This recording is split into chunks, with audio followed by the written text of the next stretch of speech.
Mēs ejam par dzīvojamo māju labirintiem uz kaut kādu vietu, kur ir ļoti garšīgs South Indian food. Dienvidu Indijas ēdiens. Šitā cilvēciņi dzīvo Rišikešā, tajā smalkāk māju. Cilvēciņš slauka ielu. Aha, draugi. Domā, ka es esmu šausmīgi aizkavējusies. Aha. Šitā smuka kafēnīca ar South Indian food. Tepat taisēšana.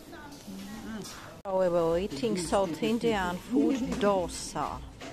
Dienvidu Indijas barība, kur sauc par dosa. Un šitādi te mēs ēdīsim pirmo reizi. Mēs ar meiteni no Anglijas, skolotājs no Indijas un